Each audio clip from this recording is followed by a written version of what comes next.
पिछले वीडियो में हमने पढ़ा था कि अनुपातों को प्रतिशत को अति संक्षिप्त रूप में कैसे लिखें और अनुपातों को प्रतिशत में कैसे बदले, यदि पढ़ेंगे।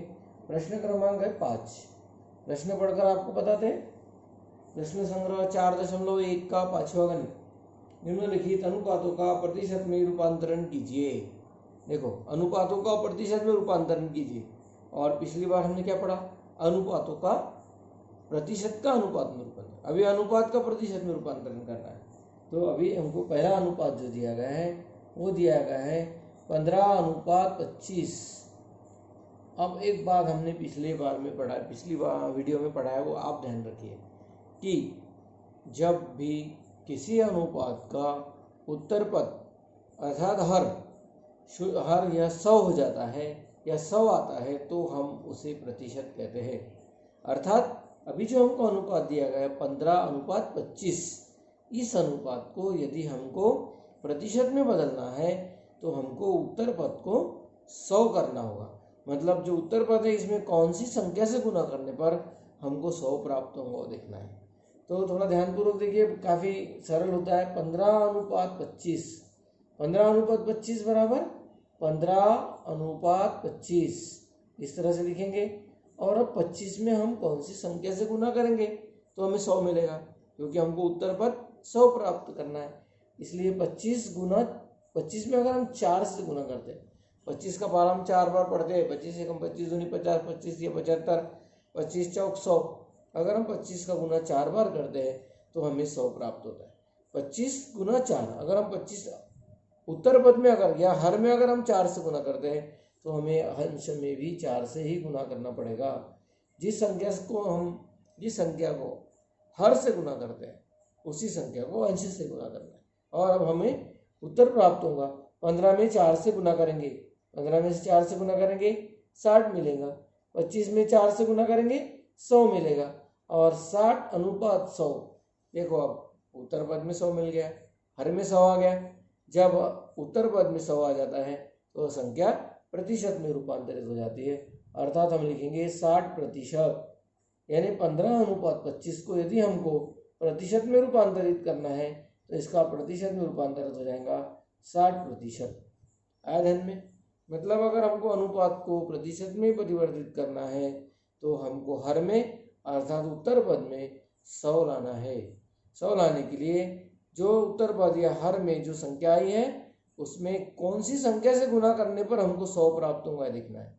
जैसे अगर यहाँ 50 आता है तो हम क्या करेंगे? 50 में 2 से गुना करेंगे, 50 दूनी 100। अगर यहाँ और कोई संख्या आती है, 20 आती है, तो 20 में हम 5 से गुना करेंगे, 100 आएगा। तो इस तरह से हम प्रतिशत में परिवर्तित कर सकते हैं। और एक बात ध्यान रखना है कि उत्तर पद में जिस संख्या से गुना कर रहे हैं हमें पूर्व पद में या हर में उसी संख्या से गुना करना है। अगर हम हर में 4 से गुना कर रहे हैं तो हमें अंश में भी 4 से गुना करना है। तो हमने यहाँ 15:25 को प्रतिशत में परिवर्तित करने के लिए 25 में 4 से गुना किए, तो यहाँ हम 15 में भी 4 से गुना करेंगे। 15 में 4 से गुना करेंगे 60 आएगा, 25 में 4 से गुना करेंगे 100 आएगा। 60:100 यानी 60% मिलेगा। तो 15:25 यानी कितने प्रतिशत? 60%। इसी प्रकार हम दूसरा गणित देखते हैं।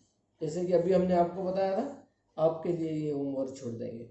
47:50। 47:50 इसको थोड़ा सॉल्व करके आपके लिए छोड़ देते हैं। 47:50 बराबर 47:50। अब आगे आपको विचार करना है कि 50 में हम कौन सी संख्या से गुना करेंगे तो 100 आएगा। 50 में जिस संख्या से गुना करने पर 100 आएगा, 47 को हमें उसी संख्या से गुना करना पड़ेगा।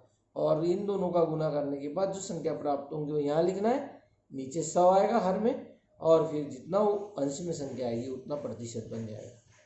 अलग कर सकेंगे? ठीक है। अब आप लोग इस गणित को सॉल्व करेंगे। इसके बाद हमारे पास गणित है अगला 7:10। 7:10 यानी यहाँ पर पूर्व पद 7 दिया है और उत्तर पद 10 दिया है।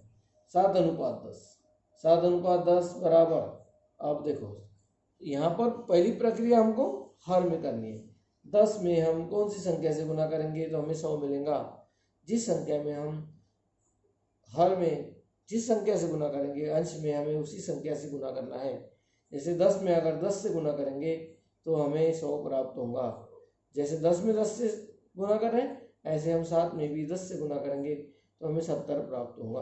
और 70/100 यानी हमको 70% मिल जाएगा।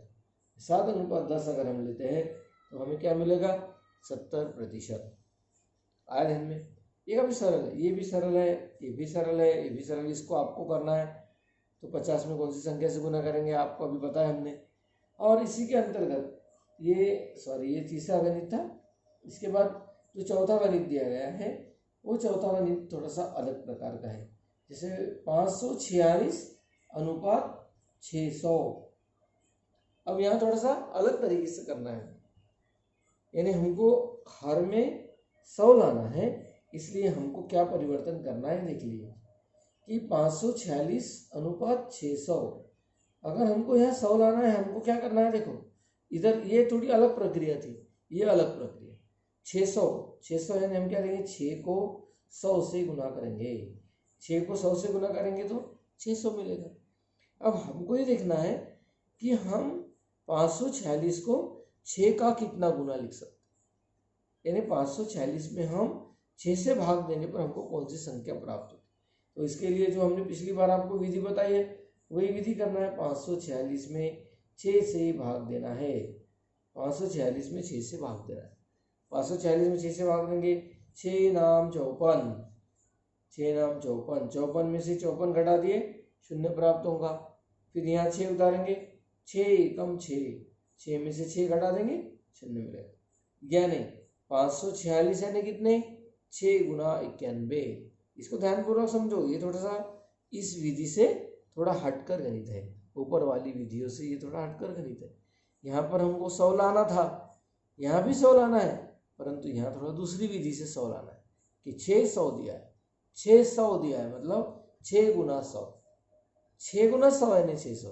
अगर 600 यह 100 का 6 गुना होता है तो 546 यह 6 का कितना गुना होगा, उसके लिए यहाँ भाग देकर देखना है। और हम लिखेंगे कि 546 यह 6 का 91 गुना होता है, 91 गुना। अब देखो अंश हर में, अब यहाँ विलोपन वाली, अभी तक हमने ये तीनों गणितों में विलोपन शब्द का यूज नहीं किया है। यहाँ पर हमको 6 अंश और हर में या उत्तर पद और पूर्व पद में 6 समान मिल गए, इसलिए हमको यहाँ 6 का विलोपन करना है। अर्थात हमको अगली स्टेप मिलेंगी 91/100, 91/100।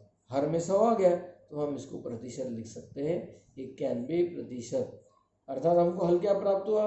546/600 बराबर 91%। थोड़ा सा अच्छा नया प्रकार का गणित है। इन तीनों गणितों से थोड़ा हटके गणित है, थोड़ा अलग प्रकार का गणित, इसलिए इस तरह का गणित आप लोग अच्छी तरह से हल करो। और एक गणित और है, अगर वो आपको जमता है तो उसको भी अवश्य आप करिए। तो पिछले गणित में और इस गणित में क्या अंतर है? पिछले गणित में और इस गणित में ये अंतर है कि पिछले गणित में हमको प्रतिशत को अनुपात में बदलना था और यहाँ पर हमको अनुपात को प्रतिशत में बदलना है। तो आप लोगों के ख्याल में आ गया होगा ये कि आपको किस तरह से इस गणित को, इन गणितों को हल करना है। इसके पश्चात एक छठवां गणित है जिनको हम इबारती प्रश्न कहते हैं या जिनको हम शाब्दिक प्रश्न कहते हैं। इन गणितों को कैसे हल करना है इस पर भी थोड़ा सा ध्यान दीजिए कि प्रश्न क्या है। आभा और उसकी माता की वर्तमान आयु का अनुपात 2:5 है।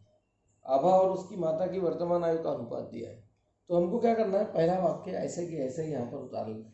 आभा और उसकी माता, आभा और उसकी माता की वर्तमान आयु का अनुपात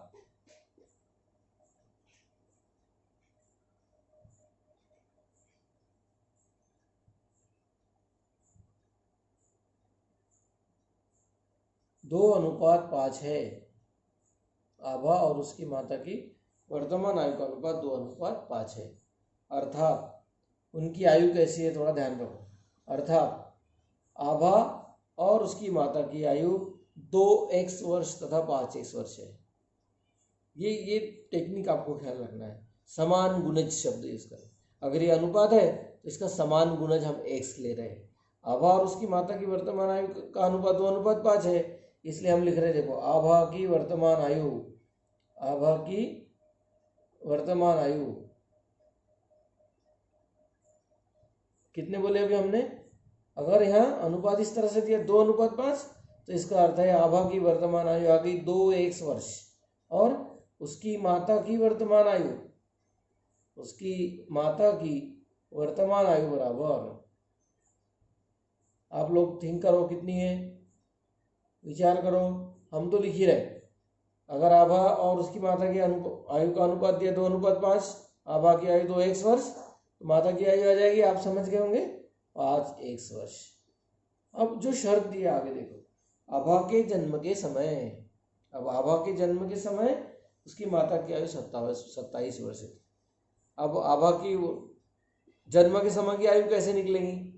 अगर उसकी माता की आज की आयु में से, आज की आयु समझो, माता की आज की आयु 40 वर्ष है, 40 वर्ष है, और आभा की माता की आयु 40 वर्ष है, और आभा की आयु 18 वर्ष है, तो फिर आभा के जन्म के समय उसकी माता की आयु कैसे निकालेंगे?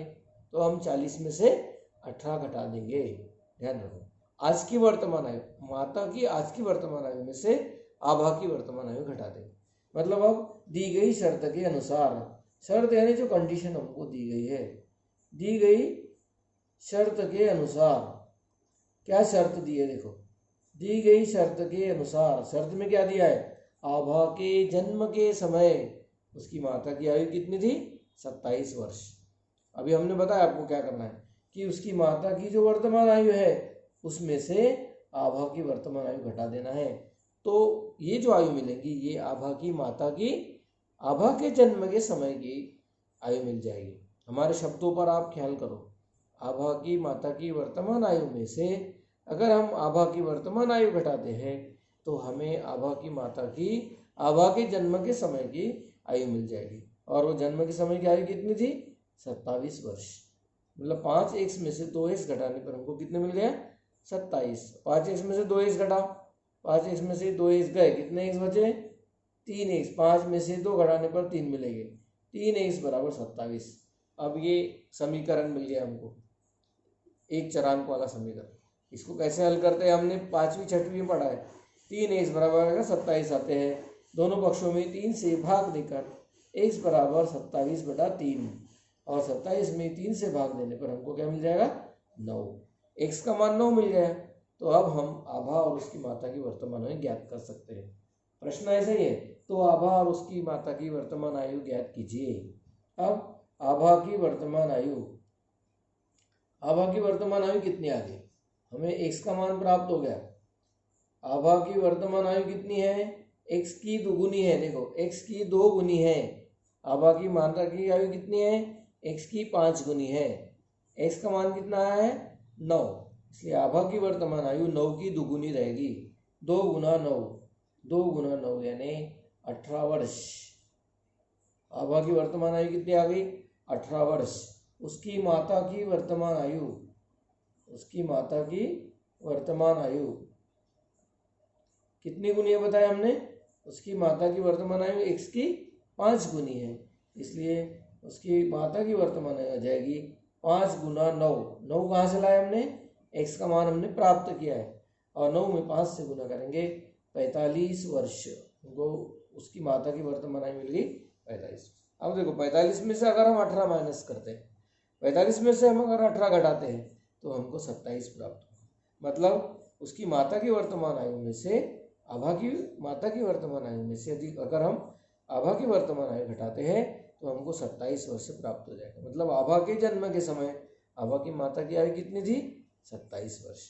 तो गणित थोड़ा सा ध्यानपूर्वक समझना पड़ेगा, इतना आसान भी नहीं है। एक बार प्रश्न पढ़ते हैं, आभा और उसकी माता की वर्तमान आयु का अनुपात 2:5 है, जो हमने यहाँ लिखा है। अर्थात उसके आधार पर हमने क्या लिखे कि आभा की वर्तमान आयु 2x वर्ष है और अब उसकी माता की वर्तमान आयु 5x वर्ष है। तो शर्त क्या दी थी? आभा के जन्म के समय उसकी माता की आयु 27 वर्ष है। मतलब आभा की माता की वर्तमान आयु में से आभा की वर्तमान आयु घटाए तो हमको 27 मिला। 5x में से 2x घटाने पर 27 मिला। 5 एक्स में से 2 एक्स घटाने पर 3 एक्स प्राप्त हुआ। 3 एक्स बराबर 27, एक्स बराबर 27 बटा 3 और इसलिए एक्स बराबर 9। एक्स का मान 9 प्राप्त, समान गुणज जो माना था हमने एक्स, उसका मान हमको 9 मिल गया। इसके आधार पर हम आभा और उसकी माता की वर्तमान आयु ज्ञात कर सकते हैं। आभा की वर्तमान आयु यह एक्स की दुगुनी है और उसकी माता की वर्तमान आयु यह एक्स की 5 गुनी है। आभा की वर्तमान आयु 9 गुना 2 यानी 18 वर्ष है और उसकी माता की वर्तमान आयु 9 गुना 5 यानी 45 वर्ष। ये गणित भी बहुत अच्छा है, आप इस गणित को भी ध्यानपूर्वक पढ़िए और इसमें कुछ डिफिकल्टी अगर आपको लगती है तो हमसे संपर्क करें।